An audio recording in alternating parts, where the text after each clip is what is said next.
Hello friend, welcome back to another study blog. तो दोस्तों, पहले तो आप सभी को नई सुबह की गुड मॉर्निंग। तो आशा करता हूँ कि आप सभी लोग अच्छे होंगे, मस्त होंगे, बढ़िया होंगे और अच्छे से अपनी तैयारी कर रहे होंगे।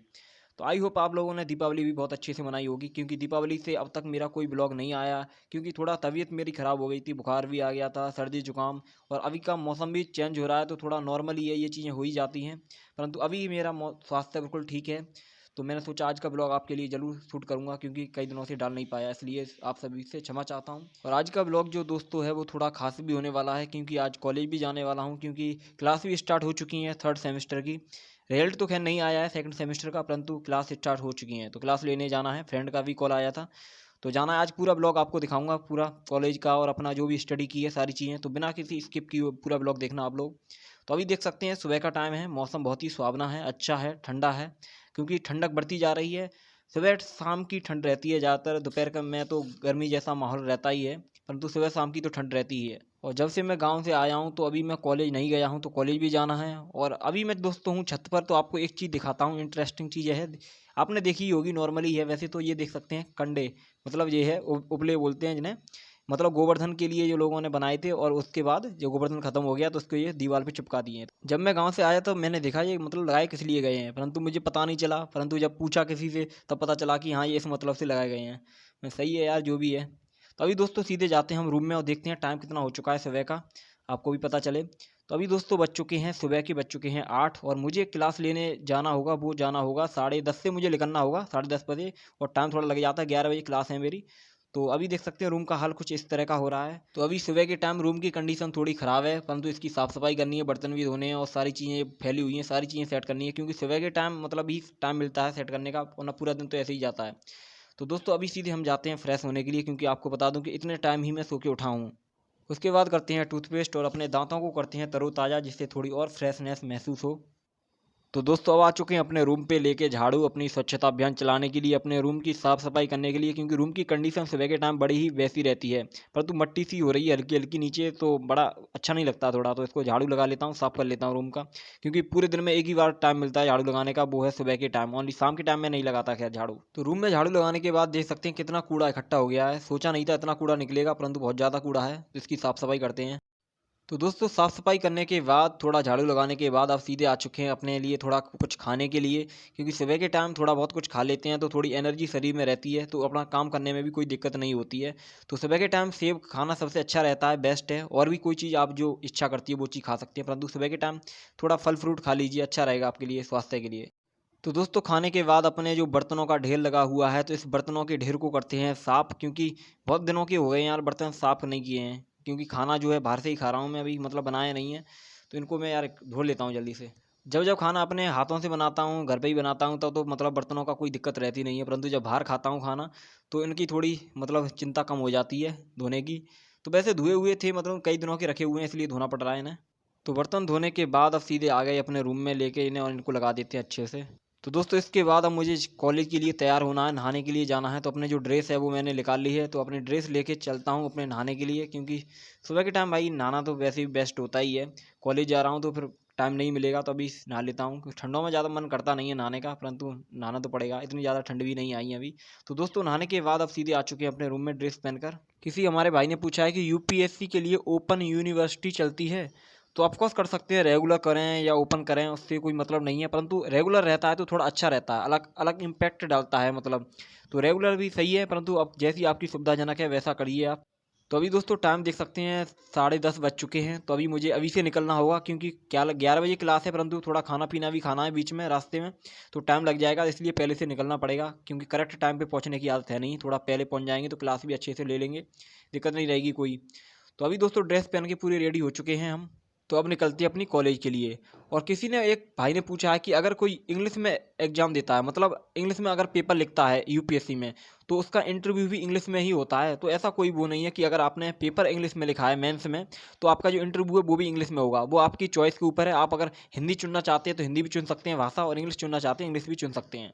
तो इसके बाद दोस्तों रूम में लगाते हैं लॉक, क्योंकि किराए पर रहते हैं तो लॉक तो लगाना ही पड़ेगा। तो अब निकलते हैं अपने बिना किसी देरी के कॉलेज, क्योंकि कॉलेज भी जल्दी पहुंचना और खाना भी रास्ते में ही खाना है मुझे। आज बनाया तो है नहीं मैंने, तो वहीं पर खाऊंगा, क्योंकि आज मन भी नहीं कर रहा था यार बनाने का, तो मैंने सोचा आज भारी खाते हैं। और बाहर खाना खाने का मतलब मेरा बिल्कुल भी ये नहीं है कि मैंने मतलब पेटीज खा ली या बर्गर खा लिया, तो ऐसा कुछ नहीं है। मैं आराम से अपने मतलब आलू के पराठे ही खाऊंगा, क्योंकि अच्छे लगते हैं मुझे, और क्योंकि घर पे तो बना नहीं पाता, तो वहीं पे खाऊंगा, दुकान पे मिल जाएंगे अच्छे से, तो वहीं पर चलते हैं अपनी दुकान पर। एक भाई ने पूछा है कि रोहित भाई मेरी रेगुलरिटी नहीं बन पाती पढ़ाई में, क्या करूं, रेगुलर नहीं पढ़ पाता। तो देखो रेगुलर पढ़ने का तो यही है कि अपना जो टाइम टेबल है उसे अच्छे से फॉलो करिए, स्ट्रिक्ट तरीके से फॉलो करिए। घंटे उतने ही रखिए जितने घंटे आप पढ़ सकते हैं। दूसरा कोई ज़्यादा घंटे पढ़ रहा है तो उससे मतलब नहीं है, परंतु इतने घंटे रखिए जितना आप पढ़ सकते हैं, और धीरे धीरे करके घंटे बढ़ाते जाइए, ये है कहने का मतलब। और ये है कि टाइम टेबल एक ही रखिए, ये नहीं कि टाइम टेबल आप चेंज करते जा रहे हैं कि आज टाइम टेबल ये है कि कल ये होगा। टाइम घंटे उतने ही रखिए, परंतु पढ़ाई अच्छे से करिए। और जब आपका टाइम टेबल इफेक्टिव होगा और आप अच्छे से फॉलो करेंगे तो रेगुलर तो आप जरूर ही पढ़ेंगे, इसमें कोई दिक्कत नहीं आने वाली। तो दोस्तों अब आ चुके हैं अपने खाने के लिए, आलू के पराठे। यहाँ पर सारे पराठे मिल जाते हैं, चाहे पनीर का पराठा, जैसा भी आप चाहो वैसा ही बना देता है ये भाई। तो देख सकते हैं बहुत भाई लोग बैठे हुए हैं, तो इनको थोड़ा हटने दो, उसके बाद मैं भी खाता हूँ खाना, और खाना खाने के बाद सीधे निकलेंगे। तो फाइनली दोस्तों जो खाना पीना है वो हमारा हो गया है, तो अब निकलते हैं कॉलेज के लिए, क्योंकि पेट में भी थोड़ी भूख सी लग रही थी, चूहे कूद रहे थे, तो वो भी शांत हो चुके हैं। तो अब बिना किसी देरी के कॉलेज चलते हैं। टाइम अभी है पहुंचने में, 5 मिनट तो लगी जाएंगी, तो इतना कोई दिक्कत है नहीं है, पहुंच ही जाएंगे आराम से। एक हमारी सिस्टर ने कहा है कि नोट्स बहुत महंगे हैं, गरीब बच्चा मतलब अफोर्ड नहीं कर सकता। देखो नोट्स की बात अलग है, परंतु अगर मैं कोचिंग की बात करूं उसी सब्जेक्ट की जिसके आप नोट्स मंगा रहे हो, तो वो आपको और ज़्यादा महंगी पड़ने वाली है। ऑनलाइन कोचिंग करोगे या ऑफलाइन, तो वो और आपको ज़्यादा महंगी पड़ने वाली है। तो नोट्स एक सस्ता माध्यम है तैयारी करने का, आते हैं महंगे परंतु इतने भी महंगे नहीं हैं। परंतु कुछ ना कुछ तो करना ही पड़ेगा यार, तैयारी तो करनी है अपनी, तो सारी चीज़ें देखनी पड़ती हैं। परंतु कोचिंग और ज़्यादा महंगी है, परंतु नोट्स में फिर भी मतलब एक सहूलियत रहती है कि हाँ भाई सस्ते हैं, तो इससे तैयारी कर सकते हैं हम। प्रिंटेड नोट्स ले लो किसी भी कोचिंग इंस्टीट्यूट के, जिसके आप अच्छे लगें। तो फाइनली दोस्तों अब कॉलेज का जो मेन गेट है उसमें करते हैं प्रवेश, और कॉलेज में हम पहुंच चुके हैं। और कॉलेज के देख सकते हैं बहुत सारे स्टूडेंट जा रहे हैं क्लास लेने के लिए, कोई अदर अदर स्ट्रीम्स के हैं सभी। तो देखते हैं क्लास लेने के लिए। फ्रेंड्स का भी कॉल आया है, तो आपको थोड़ा व्यू भी दिखा देता हूँ कॉलेज का घुमा के। कैमरा देखिए कैसा है नज़ारा, अच्छा है यार, कॉलेज बड़ी है, सारे मतलब कोर्स हैं इसमें। आप लोगों के कमेंट ये रहते हैं कि ज़्यादातर लोगों के मतलब जिस दिन मैं कॉलेज जाता हूँ उस वीडियो में कमेंट देखता हूँ कि मतलब कॉलेज के साथ मतलब यूपीएससी की तैयारी कैसे करें, प्रिपरेशन कैसे मैनेज करें। देखो मैनेज करने का ये है कि जिस दिन आप कॉलेज जाओगे उस दिन आपका थोड़ा टाइम वो है डिस्टर्ब होगा। जो आपने टाइम टेबल बनाया उसको आप फॉलो नहीं कर सकते उस दिन, क्योंकि आपके 3 से 4 घंटे आपके कॉलेज में निकल जाते हैं।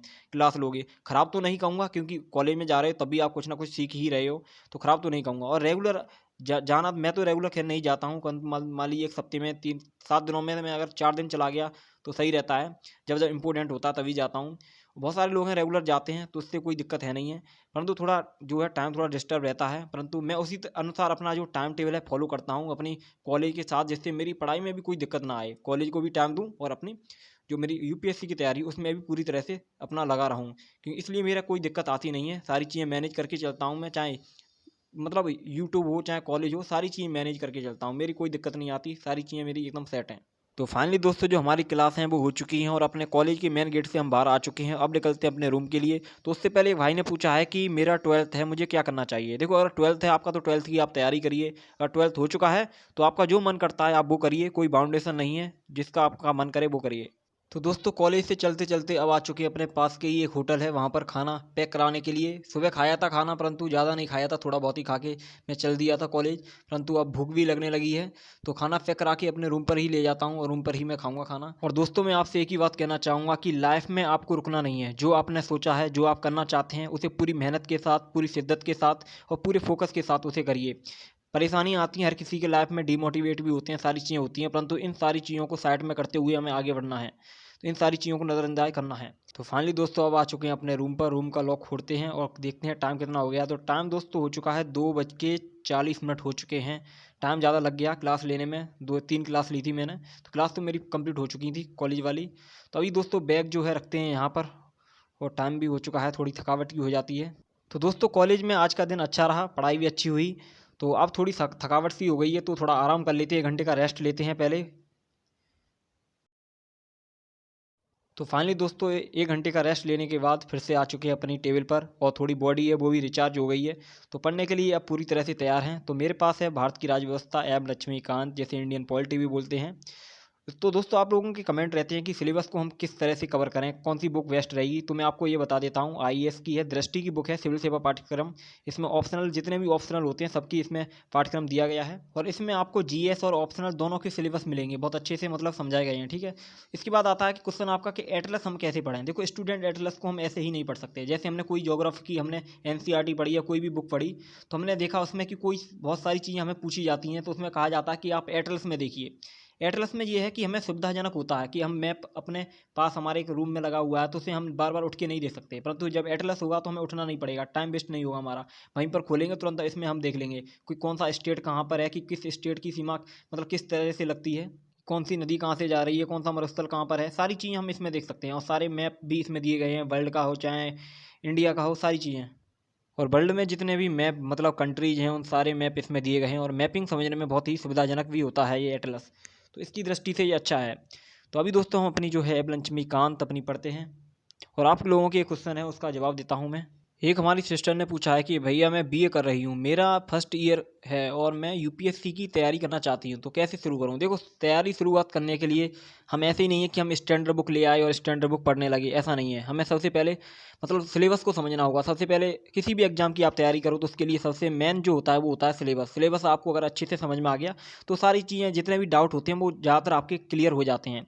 तो उसके बाद मैं कहूँगा कि आप सिलेबस को समझिए, सिलेबस को लीजिए, बुक लीजिए उसकी। उसके बाद आप आइए एनसीईआरटी पर। एनसीईआरटी जो जिस सब्जेक्ट की हमें रिक्वायरमेंट होती है उन सभी की हमें एनसीईआरटी हमारे पास होनी चाहिए।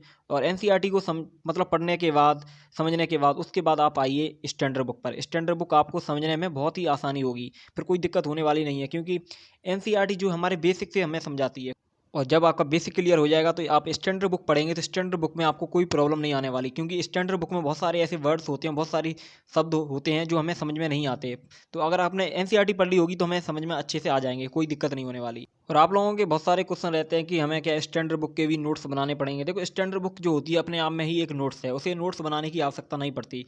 ये कोई एनसीईआरटी नहीं है जो हमें नोट्स बनाने पड़ेंगे, क्योंकि स्टैंडर्ड बुक जो होती है वो टॉपिक वाइज होती है, परंतु जो एनसीईआरटी होती है हमारी, उनकी नोट्स हमें बनाने की आवश्यकता पड़ती है, क्योंकि वो टॉपिक वाइज नहीं होती, वो एक स्टोरी फॉर्म में होती है। और स्टोरी फॉर्म की चीज़ें हमें नोट्स बनाने पड़ेंगे, परंतु टॉपिक वाइज चीज़ों के हमें इतने नोट्स बनाने की आवश्यकता नहीं है, क्योंकि वो खुद ही नोट्स है अपने आप में। तो इसकी कोई दिक्कत लेने की आवश्यकता नहीं है आपको।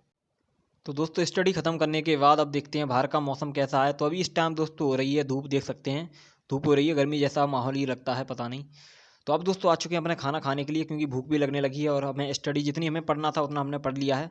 तो अब देखते हैं खाने में क्या क्या है, क्या क्या उन्होंने रखा है। पैक करा के लाया हूँ, मैंने देखा नहीं था क्या क्या है इसमें, सब्जी कौन कौन सी है।